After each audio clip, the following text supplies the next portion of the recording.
Boa noite. Amanhã, quarta-feira, o Supremo Tribunal Federal deve bater o martelo sobre a situação de 12 condenados por envolvimento no esquema do Mensalão. Haverá ou não um novo julgamento para eles? A corte está dividida e falta apenas um voto, o do ministro Celso de Mello. Para discutir esse assunto, recebemos o jurista e doutor em Direito Constitucional, Cristiano Paixão. Cristiano Paixão, que defende que o que está em jogo é o direito a ser julgado. Boa noite, professor. Obrigado pela presença. Boa noite, Eric. Também recebemos o cientista político, doutor Antônio Flávio Testa, que acredita que um novo julgamento pode desmoralizar a justiça brasileira. Boa noite, professor. Boa Também noite. Obrigado pela presença do senhor. Antes de começar o nosso debate, vamos rever um pouco do que foi a última sessão do STF, que terminou com um empate em 5-5 e colocou a decisão sobre os embargos infringentes nas mãos do decano da Corte. Após o encerramento da última sessão, o ministro Celso de Mello disse que o voto dele já está pronto. O mais antigo entre os ministros do STF afirmou que é preciso decidir com independência, independentemente do que fala a opinião pública. Tenho o meu texto já pronto, preparado, ouvi atentamente todas as razões constantes dos votos, tanto do relator como daqueles que divergem do relator. Um dos pontos de divergência entre os ministros é se uma lei de 1990, que regulou as ações do STF, revogou ou não o artigo do Regimento Interno, que considera válidos os embargos infringentes. Não chegaram a me convencer para eu superar, especialmente este ponto específico da reserva constitucional da lei. Assim como Carmen Lúcia, Gilmar Mendes e Marco Aurélio Mello seguiram o presidente da Corte, Joaquim Barbosa. Com a posição declarada por Luiz Fux, são 5 votos contra os infringentes. Se trata de controlar um tribunal juvenil de irresponsáveis que não sabe como votam. É essa a lógica. A lógica está na eternização das demandas, na demora, no alongamento indevido. Já para o ministro Ricardo Lewandowski, a lei não excluiu a possibilidade de o STF julgar os embargos infringentes. O voto dele foi somado ao dos ministros Luiz Roberto Barroso, Teori Zavascki, Rosa Weber e Dias Toffoli. A possibilidade de embargar decisões não unânimes é da história deste Supremo Tribunal Federal. O processo do Mensalão é o mais longo da história. Já dura mais de um ano e consumiu 63 sessões plenárias. Se os recursos infringentes forem aceitos, alguns acreditam que a demora pode criar a sensação de impunidade. O fim do julgamento e a pressão da opinião pública esteve no centro de um dos momentos mais tensos da última sessão. A multidão quer o fim deste julgamento. E devo dizer a Vossa Excelência que eu também ficaria muito feliz e vou ficar muito feliz quando ele acabar. Mas nós não julgamos para a multidão, nós julgamos pessoas. Eu não estou aqui subordinado à multidão, estou subordinado à Constituição. Posso ter a decisão que agrade ou não agrade e, repito, não acho que tenha nem o monopólio da virtude, nem o monopólio da certeza. Mas tenho o monopólio íntimo de sempre fazer o que acho certo. Nós estamos aqui reunidos e não sei, eu tenho certeza que meu voto não está incomodando a quem quer que seja, a não ser os acusados que devem estar assistindo o julgamento. Por isso eu rechaço o que veiculado neste plenário sobre casuísmo. E sobre mudança da regra do jogo. Mudança da regra do jogo? Alguma. Vejo que o novato parte para a crítica ao próprio colegiado, como partiu em votos anteriores, no que chegou a apontar que, se estivesse a julgar, não decidiria da forma mediante a qual nós decidimos. Não respondi a Vossa Excelência no que a crítica foi para mim, não uma crítica velada, mas uma crítica direta, porque achei que não era bom para a instituição a autofagia. Para a Procuradora-Geral da República em exercício, Helenita Scioli, prolongar o julgamento gera uma sensação de impunidade. Basta vocês olharem aí as redes sociais e fizeram até brincadeira, né? Um está amassando, o outro está botando os ovos e não sei o quê, e colocando o queijo para terminar uma grande pizza, e eu espero que não termine, não. Bom, a Lei 8.038 de 1990, que institui normas de procedimentos para a ação penal originária, como é o caso do mensalão, não faz referência aos embargos infringentes, mas não exclui também os recursos do regimento interno, que, segundo a Constituição de 1969, dava competência ao Supremo Tribunal Federal para decidir sobre processo e julgamento, né, das ações originárias na Corte. Já a Constituição de 88 não ratificou essa posição e ficou, então, a dúvida. Doutor Cristiano Paixão, são cabíveis os embargos e, posteriormente, a realização de um novo julgamento? Essa é uma decisão que envolve uma série de planos. O que nós vemos na reportagem é um plano político muito forte. Esse julgamento está mobilizando o Brasil. É um julgamento que tem tido uma cobertura maciça da imprensa, o que eu considero muito saudável, inclusive, porque o judiciário deve ser transparente. Mas, em termos de cabimento de recurso em processo penal, eu tenho muita dificuldade em encontrar algum argumento no sentido de que não cabe. Porque, além do regimento interno que você fez alusão, o Código de Processo Penal, que continua valendo, estipula expressamente embargos infringentes quando se tratar de decisão de tribunal não unânime. Então, o que o Regimento Supremo faz é apenas dizer quantos votos vencidos são necessários pelo quórum do Supremo. E o regimento diz, são 4 votos. Se houve 4 votos vencidos na P 470, naqueles crimes e para aqueles réus, cabe aos embargos infringentes. O Supremo já revisou seu regimento várias vezes depois da Lei 8.038 e não houve nenhuma menção a se retirarem os embargos infringentes. Então, do ponto de vista da tramitação de recursos no Supremo Tribunal Federal, independente de outras cogitações políticas, os embargos infringentes cabem sim. E para o senhor, doutor Antônio, Flávio, cabe os embargos ou não? Veja, eu não posso falar como constitucionalista, nem como jurista. Eu tenho que falar como analista político, como alguém que acompanha e assiste todas as sessões do Mensalão, desde o começo. Tem muitos anos que eu venho acompanhando isso como cientista político, diariamente, e vejo que se criou no Brasil uma expectativa sobre a decisão desse processo. O que me incomoda, aí, como pesquisador, é ver que houve que me incomoda no bom sentido, houve uma reestruturação do colegiado, porque 2 ministros se aposentaram, que tinham uma posição definida, havia uma correlação de forças, e aí eu concordo com o doutor Cristiano totalmente, que realmente é um julgamento político. Aliás, se eu falar como antropólogo político, todo julgamento é político, tem que ter regras, mas todo julgamento você vai definir pela maioria para condenar ou absolver. Então, nesse caso, especificamente, essa mudança de comportamento, quando chegaram esses 2 novos ministros e participar de um processo que já tinha uma decisão anterior, fica muito difícil da gente entender essa mudança de regras. Mas você tem os dados e os artigos que permitem esse tipo de articulação.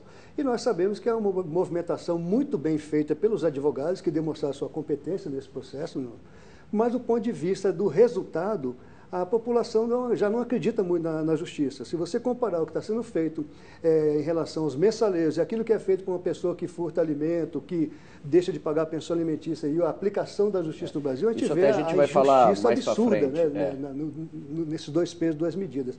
E depois tem um outro lado também que a gente vê dentro da cultura política, da antropologia política, e que ficou muito evidente na fala do ministro Marco Aurélio. Diz assim, um novato fez uma crítica velada, mas não tão velada assim, e está criticando o colegiado que já tinha decidido alguma coisa. Então, para mim, isso foi uma postura que mostra a divisão, realmente, daquele colegiado e a possível desmoralização de um grupo que já tinha decidido.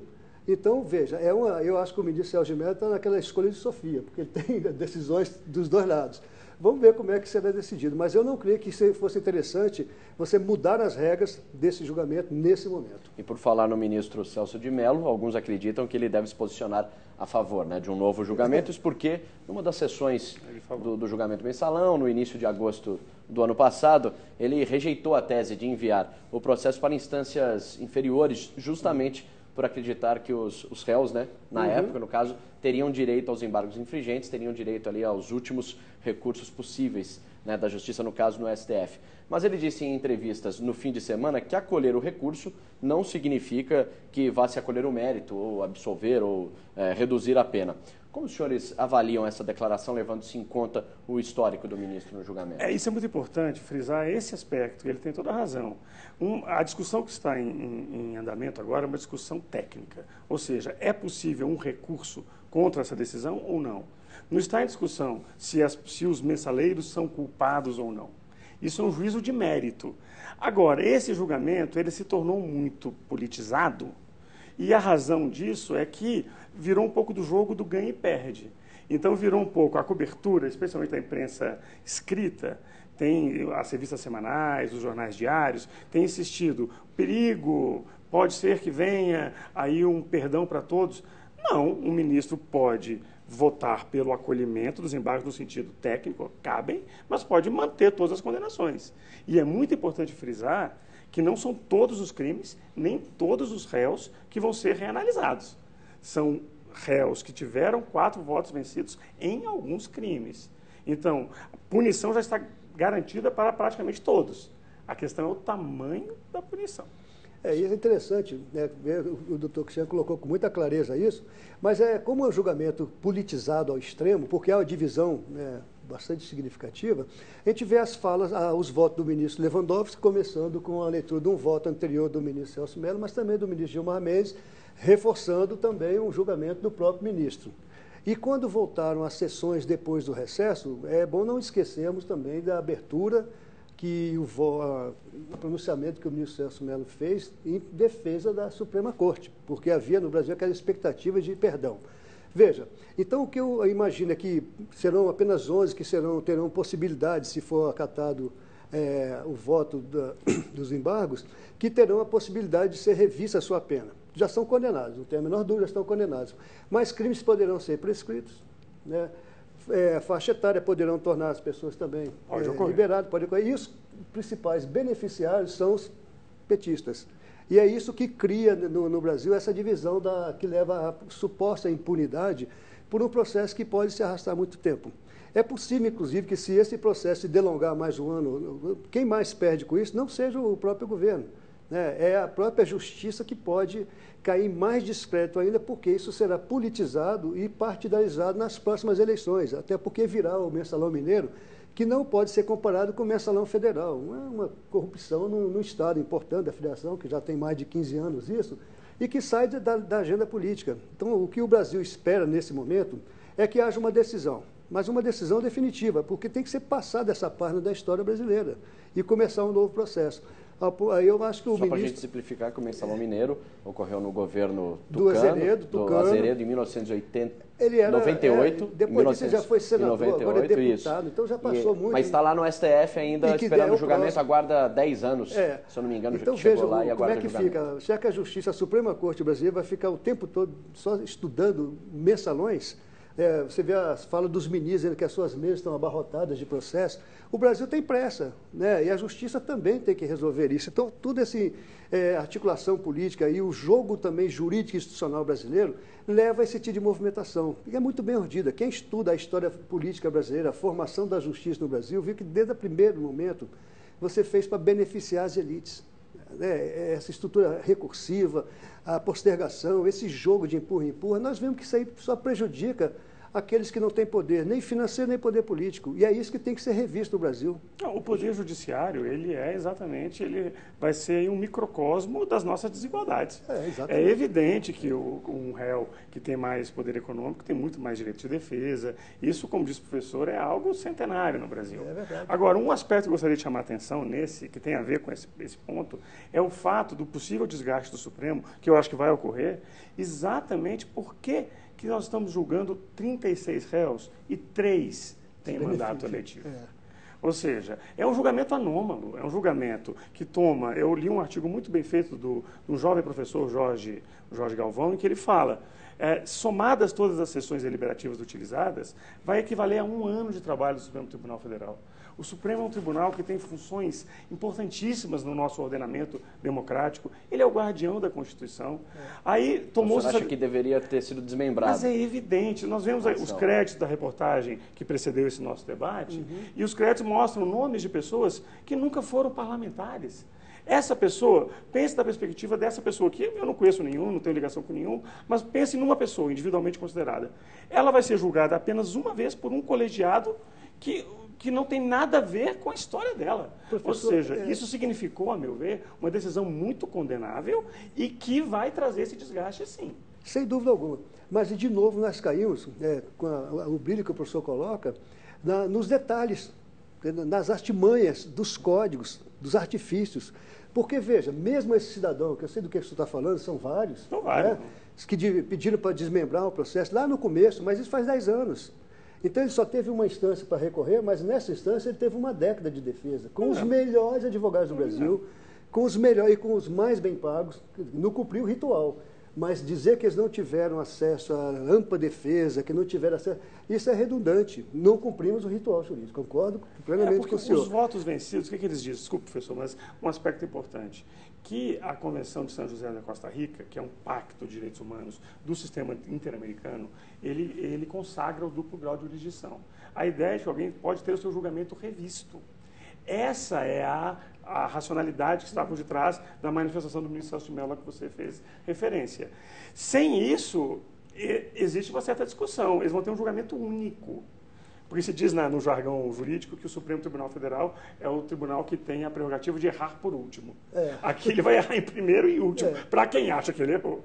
Pois é, mas o tempo de tramitação, de discussão e de ter sido talvez o julgamento mais transparente da história política brasileira, o tempo todo em televisão, rádio, cobertura da imprensa escrita, todo tipo de analista dando opiniões sobre isso, de juristas brilhantes e tal. Há livros escritos. Tudo, teses de jornalistas, de juristas, de cientistas políticos, tudo sobre esse fenômeno que realmente é uma coisa que mostrou o quanto a democracia brasileira precisa ser aperfeiçoada, mas ela está em processo de aperfeiçoamento. E a partidarização desse processo é que foi desgastante. Eu acho. Sabe? E houve uma coincidência histórica, o momento de quem está no poder há 10 anos ter a possibilidade de indicar tantos ministros. Hoje você tem lá em 11, 9 praticamente, né, são nomeados pelos governos Lula e da atual presidente da República. Tudo isso aí leva a população a entender, olha, então há uma manipulação, há uma indução. E quem trabalha com política, como eu trabalho, eu assisti também todos as sabatinas na Comissão de Constituição e Justiça dos ministros. Sabatinas que duraram, da ministra Rosa Weber, mais de 9 horas, do Toffoli, mais de 9 horas, do doutor Janot, agora muito recentemente, 6 horas, do Lewandowski durou muito tempo, assim como eu assisti há cerca de 10 ou 12 anos passados, a sabatina do ministro Gilmar Mendes, e que o PT, à época, dizia o seguinte, ó, nós vamos, o ministro Eduardo Dutra, que era um senador brilhante por Sergipe, do PT, diz o seguinte, nós vamos dar um mandato de mais de 20 anos para um jovem jurista que vai ter um mandato quase que eterno, vitalício, assim como com o ministro Toffoli. Mesma coisa. Então o jogo ocupavam hoje, o mesmo cargo, inclusive. Exatamente, na mesma faixa etária. Época. Então você vê, não deixa de ter a indução política e a interpretação, porque tem compromissos políticos. Por mais que o ministro Barroso tenha dito que tem compromisso com a Constituição, ele foi extremamente infeliz ao falar aquelas palavras para os seus colegas mais antigos e dar um recado para a população que não estava querendo saber daquele ministro o que ele pensa em relação a esse resultado. O que a população quer é o resultado. Vai ser condenado? Então, que se coloque atrás das grades. Vai ser postergado essa coisa? Então, vamos cair no outro tipo de discussão e vamos ver como é que o Brasil vai suportar mais uma postergação. Doutor Paixão, o senhor falou de recursos, né? Os recursos não terminam também, me parece, não terminam agora nos embargos infringentes. Parece que outros poderiam vir também? É mais difícil. O que acontece é que depois do primeiro julgamento vieram os embargos de declaração. Esses embargos são embargos que servem para esclarecer pontos, esclarecer questões que podem ter ficado omissas, mas que, em regra, não mudam o julgamento. Os embargos infringentes, não, esses mudam, se for o caso, permitem que se mude. Ou seja, eles são um recurso contra a decisão. Depois disso, alguns advogados têm levantado a possibilidade de irem aos tribunais internacionais. Isso, a Corte Interamericana. A Corte Interamericana de Direitos Humanos. Eu acho isso muito complicado. Eu não vejo fundamento jurídico para isso. Eu acredito que tem, como disse que o professor Antônio Flávio, foi dado o direito de defesa. Eu critico muito o fato desse processo ter sido julgado originariamente pelo Supremo Tribunal Federal. Eu acho que, inclusive, para o próprio Supremo, não foi algo positivo. ainda que pudesse parecer que colocou o Supremo numa certa centralidade, num certo protagonismo na cena política brasileira, isso gerou alguns problemas de incompreensão, por exemplo, como esse de se saber aceitar os embargos é absolver todo mundo, ou aceitar os embargos é julgar de novo. Tem jornalistas me perguntando, vai fazer prova tudo de novo? Vai ouvir testemunha? Nada disso. Um recurso, ele parte da prova já existente. Já existente, não existe. Não vai reabrir instrução. Não tem condição de fazer isso. Não reabre, né, no caso? Não, é apenas um novo pronunciamento. Isso aí deveria ser um aspecto que a própria comunicação social do Supremo poderia fazer matérias explicando para a população o que significa, né, essa dinâmica dos embargos infringentes. Agora, o que você colocou de recorrer a fóruns internacionais, de levar a discussão para direitos humanos, tudo isso aí é um jogo de proselitismo publicitário, nem político porque isso se fere totalmente à soberania brasileira e, mais uma vez, cairia na desmoralização da Suprema Corte. Ela teve condições de avaliar, julgar, e eu concordo com o doutor Cristiano, com a ideia de que deveria ter sido desmembrado. E houve proposta no começo desse processo, mas não foi aceito pelo Supremo, a maioria.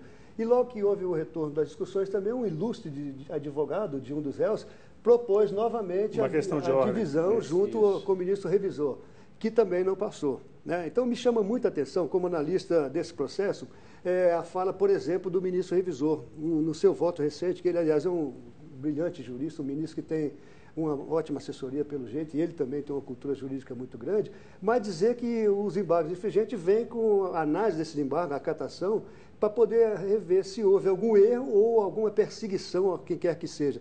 Mas ele é o revisor, ele já teve o processo nas suas mãos durante todo o procedimento e desde a primeira sessão até esta última, ele vem tendo um espaço imenso para colocar o direito de rever, de fazer. Na verdade, não é nem um revisor, ele fez um novo voto, né? Tanto que houve aqueles embates entre o ministro revisor e o presidente, quase que saíram nos tapas em um determinado momento, logo no comecinho.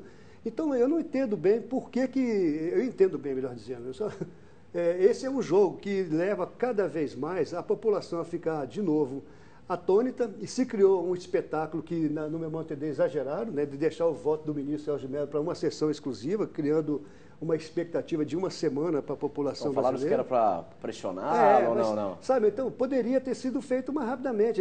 O ministro Joaquim Barbosa disse que não, nós temos sessão do TSE, mas os outros ministros poderiam ter diminuído um pouco as suas falas, e já teríamos partido para uma nova etapa, acatado ou não o embargo. Mas eu acho que esse é o que está criando um mal-estar enorme na população brasileira e a frustração de nós vimos a falência dos movimentos de contestação a partir do 7 de setembro, a repressão policial de uma agressividade absurda e a justiça mostra que não está funcionando. É isso que fica no imaginário da população brasileira, que tem pressa em ver um novo tempo. O senhor cita a população e muito se fala na pressão, né, da opinião pública, e que foi até motivo de discussão entre ministros, como nós vimos. Na hora da decisão do voto, né, na hora de proferir o voto ali, também são levados em conta o clamor das ruas ou não é bem assim? Um juiz, ele não está divorciado do mundo. Um juiz é um cidadão também. Então, ele sabe o que se passa em torno dele, ele lê jornais, ele acompanha os meios de comunicação.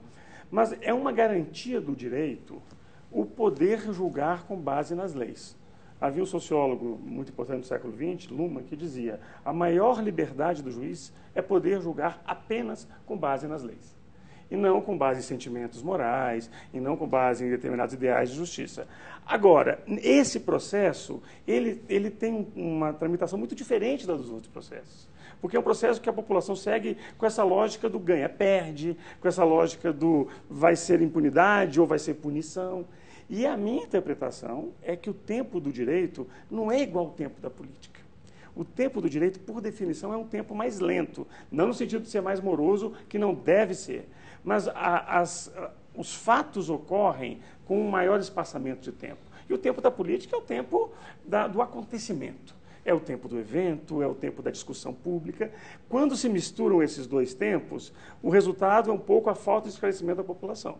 Então, eu concordo plenamente com o professor Antônio Flávio, faltava ao Supremo Tribunal Federal, faltava ao Poder Judiciário fazer um esclarecimento mais claro, nítido para a população. O que esperar desse julgamento? Talvez alguns equívocos não tivessem sido cometidos. Você vê que esse é um problema tão estrutural, porque o juiz tem que decidir com base nas leis, mas quem faz a lei é o parlamento. né? Então, eu tenho acompanhado. Você vê, o Código Civil brasileiro levou 36 anos para mudar, por exemplo, o termo mulher honesta e dar direitos civis iguais a homens e mulheres. A Lei Maria da Penha, 12 anos. O Código Penal está tramitando no Congresso desde 45, com algumas mudanças, tal, e agora tem, só no Senado, recentemente, tem mais de 2 anos para fazer essa nova versão que ainda vai ser encaminhada à Câmara dos Deputados. E você coloca, então, aí mais umas 2 décadas, porque vão mexer com costumes, essas questões todas. E o juiz tem que decidir com base na lei, mas sob uma pressão que é exercida, como o professor colocou, momentaneamente. Ele tem um dilema muito grande, mas ele não tem como, de forma alguma, ficar apartado das expectativas da sociedade. É como dizia o ministro César Peluso, você tem que ouvir o clamor das ruas, querendo ou não, e dentro da lei, dentro da legalidade, você tomar suas decisões. Por isso eu disse no começo da minha fala que acho que hoje o ministro Celso de Mello está vivendo um dilema muito sério, porque ele tem os 2 posicionamentos muito fortes. Mas, tecnicamente, como o doutor Cristiano reforçou, é possível que ele acate os 2 lados e mantenha a coordenação. É questão de argumentação jurídica com base no arrazoado institucional que ele tem condições de fazer. É esperarmos para ver a decisão do Supremo de quarta-feira. Só para a gente deixar bem claro que na questão jurídica é possível que algumas penas, como formação de quadrilha e lavagem de dinheiro, prescrevam. Isso teria um reflexo político, já que o senhor falou até do tempo? Além da prescrição, pode ser que haja uma diminuição, né? A principal questão é com a dosimetria, porque esses 4 votos vencidos são votos que entenderam que a pena deveria ser menor. E a grande preocupação, na verdade, é com o somatório das penas. Porque com as penas já aplicadas e que não tiveram 4 votos vencidos, somadas com essas, elas fazem uma alteração no regime de prisão. A grande preocupação é que algumas delas podem gerar uma mudança de regime, do fechado para o semiaberto, ou do semiaberto para o aberto. Mas aí a questão é uma questão também jurídica. Para o direito, esses regimes também estão previstos em lei. Então, não existe uma preferência do direito por prender todo mundo. A prisão vai de acordo com o nível do crime e com o nível da pena. Então, juridicamente, o que pode ocorrer? Pode ocorrer uma diminuição da pena de alguns réus que mude o regime de prisão. Mas ninguém vai ficar livre de pena. Mas não a condenação ali, a sentença, né? A pena. Todo mundo vai sair condenado. Quem já foi condenado vai continuar condenado. Dificilmente alguém seria absolvido? Não vai ser absolvido. Absolvição total não tem como, porque os embargos infringentes são só relativos a 2 crimes. E houve condenações em vários outros em que não cabe os embargos infringentes. E são 4 os beneficiários potenciais, que são o José Disseu, João Paulo Cunha, o Genu e o outro deputado. Né? Então, José Genuíno. O Zé Genuíno. Esse aí seria o Valdemar Costa. Não, o Valdemar já é pena semiaberta. Desculpa, é verdade. Valdemar já é 7 verdade. Anos. Então, diminuiria a pena também do Marcos Valério, mas ele tem 40 anos, passa para 40, de 44 para 40 não vai fazer diferença, né? Porque ele vai ficar pelo menos uns 6 anos recluso, depois ele vai pleitear. O seu sócio lá, os publicitários também, aquela também é diretora do Banco Rural, que tem 16 anos de cadeia. Exato, mas esse aí, mesmo diminuindo a pena, eles estão numa situação muito difícil. Já o Zé Disseu, o Genuíno e o João Paulo teriam o benefício de ir para a prisão, um regime semiaberto. Que é condenação criminal igual. Só que a forma de cumprir a pena é diferente. O regime prisional, mas inocente. E é isso que está levando a população, vários setores da população, também de formadores de opinião, que têm tendências políticas prontas, não importa isso, mas de achar que vai ser produzida a impunidade mais uma vez. Zé Disseu não vai para a cadeia, Genuíno não vai para a cadeia. Alguns já estão dizendo que o Genuíno pediu a aposentadoria, porque ele ficou doente, teve problema no coração e tal, que isso já é uma artimanha para ele poder se beneficiar do dinheiro público porque ele tem um mandato de deputado. Aí estão fazendo uma pressão para que a Câmara dos Deputados já mandar até para a Corregedoria o seu processo, para ver se ele tem direito ou não, porque cria-se um mal-estar enorme por conta exatamente desse tipo de artifício, de jogada de beneficiar ou não. A verdade é que a justiça está sendo aplicada, mas a forma de interpretar a aplicação dessa justiça é que leva a essa diversidade de opiniões. A gente está falando até de morosidade. Esse tempo todo que se leva e está se levando o julgamento do mensalão, isso também não é ruim juridicamente falando? Mas é claro. Levar um tempo, mais de um ano para se julgar? As cortes, os diplomas internacionais de direitos humanos falam do direito ao tempo razoável de duração do processo. Isso é um direito não é só de uma parte, é um direito de toda a sociedade. Agora, na perspectiva, de novo, dessa relação que é muito, muito complexa, muito sutil entre direito e política, o que eu estou percebendo dessas manifestações preocupadas com a alteração? Parece que há um sentimento de que esse processo é um exemplo, de que esse processo é um exemplo de que o Brasil pode ser diferente. Aí isso, a meu ver, reside num desgaste muito grande dos partidos políticos, do Congresso Nacional, que acaba sobrecarregando um pouco o judiciário com expectativas que não podem ser cumpridas por ele. E, de algum modo, se o judiciário aceita esse fardo, que ele agora arque com esse fardo. Por quê? Porque num processo penal não se julga a política brasileira. Não está sendo julgado na AP 470 o costume da corrupção no Brasil, que é algo que todos nós somos contra. É deplorável a corrupção. Mas quem está sendo julgado é o réu A, o réu B, o réu C e o réu D. E o pior dos réus tem direitos.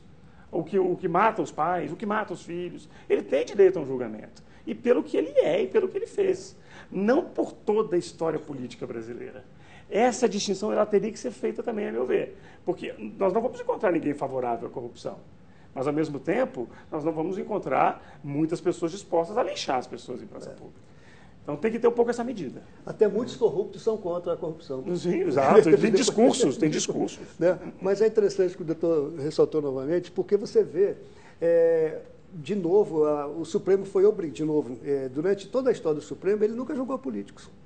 Tem lá uma quantidade imensa de projetos, de processos que ficam engavetados.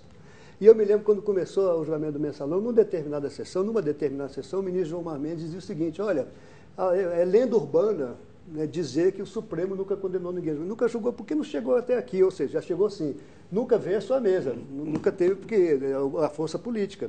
Então, veja, depois que condenar aquele deputado que está lá como deputado e ainda presidiário, né? No caso, o Natan Donadon, né? Exatamente. Até o ponto do ministro Marco Aurélio dizer assim, olha, agora a Papuda tem um presilúcio, um presidiário com mandato parlamentar. Começou aquele jogo até de satírico, de sarcasmo em torno de uma questão como essa. Então, veja você, tem o caso Mensalão, mas você sabe que tem uma quantidade bem significativa de políticos que estão vindo à onda. O julgamento recém do senador Ivo Cassol, condenado. E tem vários outros que, como não foram condenados, eu não vou dizer o nome aqui, mas que estão respondendo o processo. Que, dependendo do desfecho dessa questão do mensalão, é muito provável que isso venha numa velocidade grande agora. E o Brasil, até as eleições do ano que vem, já tem um quadro novo, a partir da lei da ficha limpa, da lei da transparência de acesso à informação e da eficácia da justiça na última instância contra corruptos. E esse é um ponto que o Brasil pode, de fato, virar uma página histórica fantástica. Então, é por isso que nós achamos que esse é um momento decisivo. Quanto mais for demorar esse processo, pior para todos os brasileiros. Bom, se os infringentes forem aceitos, nós estamos no ano eleitoral aí, né? Como que o senhor avalia? Eu estou aqui compartilhando a posição do meu ilustre jurista aqui, que me deu uma aula aqui, dizer que é possível que o ministro Celso Mello acate os infringentes para manter a condenação. Como juridicamente ele vai fazer isso, vai depender do seu... É totalmente possível. É totalmente possível. São duas discussões diferentes. Não é? Saber se eles cabem e saber se eles têm razão. São duas coisas diferentes. Agora, o impacto disso nas próximas eleições, eu acho que é residual. Tá? Por quê? As eleições já começaram, o processo de discussão em torno disso. Nós teremos um 2014 extremamente dinâmico, com mega eventos no Brasil, com assuntos da maior relevância, e que nenhum debate entre candidatos a presidente da República, a governador, a senador, a questão do mensalão não significa nada. Você vai ver que a população quer saber o que os candidatos vão falar sobre saúde, educação, segurança pública, justificar os gastos com a Copa do Mundo, a preparação da Olimpíada, as grandes catástrofes ambientais, a questão trabalhista no Brasil, o impacto da PEC das domésticas sobre o dia a dia da classe média. Isso é que vai estar no dia a dia das discussões. Teria pouca influência. É uma página virada da história. E um aspecto importante que deve ser que a gente deve aprender sempre com a história. O que a gente pode aprender com essa história do mensalão? Vamos rever essa questão do Supremo ficar julgando pessoas com foro privilegiado. Por que nós não podemos confiar nos nossos juízes? Nós temos juízes, temos faculdades de direito, temos exames muito rigorosos para o cargo de juiz de direito, para o cargo de juiz federal. Nós temos salvaguardas que podem proteger réus de eventuais perseguições políticas. Se falava muito antes da ficha limpa de que os TREs cometeriam abusos, juízes eleitorais. Nós não vimos isso. Vimos uma lei que funcionando muito bem, ou seja, estabelecendo critérios, estabelecendo as instâncias ordinárias do judiciário, que é onde todos devem ser julgados. Então, nós temos que deixar o Supremo se preocupar com a Constituição. e não ficar transformando num tribunal penal. É algo que foge um pouco da consciência jurídica. Essa ideia de um tribunal de 11 julgar originariamente o ilícito penal de uma pessoa. Não faz muito Então, sentido. o senhor acha que isso vai ser o mensalão vai ser um divisor de águas? Isso muda? Existe uma proposta de emenda constitucional nesse sentido na Câmara e eu espero que ela seja aprovada. Porque, a meu ver, esse foro privilegiado isso é um resquício do Império. Isso é um resquício de algumas pessoas têm que ser julgadas pelos altos escalões da justiça. E a imunidade vem com a ditadura. Então, veja, no Brasil, essa confusão. A imunidade parlamentar é para garantir o direito de palavra, o exercício do mandato. O exercício do mandato e também de voz, ideologicamente. Exatamente. E no Brasil se confundiu com a impunidade. A gente vê uma quantidade muito grande de criminosos que têm dinheiro comprar o mandato parlamentar porque garante a imunidade, porque ele tem foro privilegiado, sabe que aquele levado não se julgava até então, e isso tem que ser revertido. Agora, aprovar isso na Câmara dos Deputados não vai ser fácil. Mudar essa lógica. O Supremo tem que cuidar realmente da Constituição. Outros fóruns da Justiça deveriam definir a ação sobre os criminosos. O cidadão detentor de um mandato, quando ele comete um crime, ele passa a ser cidadão comum. Por que tem que ser o contrário? Com certeza. O cidadão comum não tem direito algum a não ser a justiça e o político tem direito, aquele que é detentor do mandato, o poderoso tem mais direitos? Não, isso aí tem que ser revisto do ponto de vista da democracia. Bom, os outros 13 condenados que não teriam direito a um novo julgamento, a Procuradoria pede que era a prisão imediata, é isso que defende. Os senhores analisam, isso seria o certo? A Procuradoria tem razão? Existe uma questão residual colocada aí, que é se cabem novos embargos de declaração dos primeiros embargos de declaração. Em tese, cabe, mas o tempo de julgamento é mais curto e a tendência é que isso aconteça logo. O caso do deputado Natan Donadon foi assim. Ele foi condenado, aí ele embargou de declaração. Aí o tribunal julgou os embargos. Aí ele embargou de novo. Aí, na decisão dos embargos, eles já mandaram prender.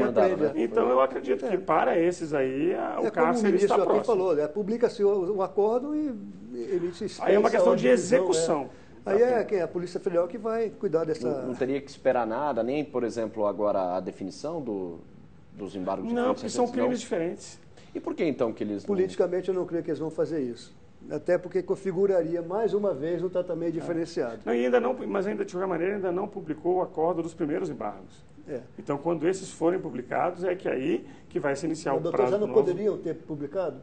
Aí são os ritmos do Supremo, aí eu não sei exatamente. Porque tem essa coisa, você manda prender o Marcos Valério e deixa de fora... Sabe? Então são coisas, eu acho que se tiver, isso é a minha opinião, se tiver que sair, que vai para todo mundo. Não, mas se os embargos forem aceitos, essa diferença vai acontecer, porque não tem jeito. Não tem como. Não tem como, porque para aqueles que não podem entrar com embargos infringentes, o acordo transitou em julgado. Acabou. Não tem mais como. Não tem por onde sair, porque são muitos crimes. Como os embargos infringentes são um recurso específico para alguns, beneficia, dá possibilidade para alguns e não dá para outros, essa divisão vai ocorrer. Bom, como a gente está falando desses 13, e os senhores falaram que dificilmente será revista a condenação, né? Alguém será absolvido dos outros 12, demoraria muito para eles começarem a cumprir a pena, nesse caso, dos 12 que entraram com embargos. Aí depende do prazo. As partes têm 15 dias para opor embargos infringentes. Haverá a manifestação do Ministério Público, que é quem tem quem é a outra parte no processo, distribui para um relator, que não pode ser nem o ministro Joaquim, nem o ministro Lewandowski. O regimento supremo é bem claro. O relator dos infringentes não pode ser nem o relator, nem o revisor da ação originária. E esse relator analisa os recursos e pede uma pauta. Aí vai na dinâmica da pauta do Supremo. Isso aí. Essa parte jurídica que o doutor domina muito mais. E aí começaria uma nova etapa, isso levaria o quê? Mais um ano? É muito difícil falar em termos de prazo, porque depende do tempo que o relator vai precisar para analisar. E o relator não tem, o regimento não estabelece quantas sessões, não. Ele pode, se quiser, ficar com ele ali o tempo que for determinado. Agora eu acredito que um processo que toda a sociedade está de olho, eu acho difícil. Não é como no Senado ou na Câmara, que o revisor, o relator lá, ele tem 5 sessões. No Supremo ele não tem essa determinação regimental. Mas aí é um dos casos em que, com toda a opinião pública aguardando, nenhum ministro vai querer ficar com a fama de que está demorando com o processo. Porque a pressão vai ser muito grande, mas tecnicamente ele poderia... Agora tem esses prazos, é o prazo de entrar com recurso, é o prazo de contrarrazoar o recurso, é o prazo de ir para o relator analisar, é o prazo de publicar a pauta, e aí tem as sustentações orais dos advogados. O tempo realmente vai ser consumido. Não dá para mensurar quanto tempo exatamente, mas se prolonga. Então, isso aí, se for postergado, aí sim eu acho que isso pode ser usado na próxima campanha. Não sei se isso faria efeito ou não, mas que vai ser motivo de escárnio. Porque, pô, você não decide nunca que tipo de... Então, tudo isso aí a gente tem que avaliar agora o dia a dia, né? A verdade é que, como cientista político, pensando não no ritual, o ritual tem uma outra lógica, é que o processo já se esgotou. Do ponto de vista da essência da discussão, já foi. Agora são questões menores, mas que podem atrapalhar bastante o resultado, né? Então, é nesse sentido que eu acho que a pressão tende a ser aumentada. Bom, nós estamos chegando à reta final da nossa discussão, então, para a gente fazer as nossas considerações finais, Dr. Cristiano Paixão. O que eu gostaria de sintetizar nesse final é que nós devemos aprender com a experiência. Esse processo foi um processo que gerou, como disse o professor Antônio Flávio, manifestações de jornalistas, cientistas políticos, juristas, historiadores. O que precisamos saber agora é qual o arranjo institucional importante para evitar esse tipo de desgaste, para evitar essa matéria não sair da opinião pública, para evitar um tribunal ser sobrecarregado com uma questão que constitucionalmente não deveria ser dele. Então temos que aprender para o futuro em reivindicar mais a atuação efetiva do Supremo, mais a atuação efetiva do Congresso, para que essas questões possam ser resolvidas no seu tempo e modo adequados. Professor Antônio Flávio Testa. O doutor Cristiano colocou a coisa com muita clareza. Depende de um aperfeiçoamento institucional. Esse aprendizado, ele é fundamental para a sociedade brasileira, para todos nós podermos participar da construção de uma nova democracia, uma democracia que seja realmente efetiva na forma de garantir direitos e também deveres da sociedade brasileira. Porque você vê uma discussão enorme em torno de direitos no Brasil e não se discute deveres. Por outro lado, é preciso que o parlamento seja pressionado para dar resultados mais rápido. É preciso aperfeiçoar esse sistema. E lá no Congresso brasileiro você tem estudos de reforma de todas as áreas de governo, de todas as áreas da sociedade, mas o tempo da política, do processo legislativo é muito lento. Ele não se coaduna, a política é muito reativa, ele não se coaduna com as expectativas da sociedade. Só vai ser possível esse aprendizado se a população se mantiver alerta, se a imprensa estiver cada vez mais vigilante, mas não partidariamente. Na direção do aperfeiçoamento da nossa democracia, das nossas instituições e da melhoria das condições de vida da sociedade brasileira, o que requer que a família brasileira esteja mais presente nos processos. Mais uma vez, gostaria de agradecer a presença dos senhores. Uma ótima noite. O Debate Brasil termina aqui, mas na semana que vem tem mais discussão sobre temas que interessam a você. Participe do programa, deixe sua opinião e sugestões na nossa página na internet, www.redetv.com.br/Debate Brasil. Uma ótima noite a todos. Tchau.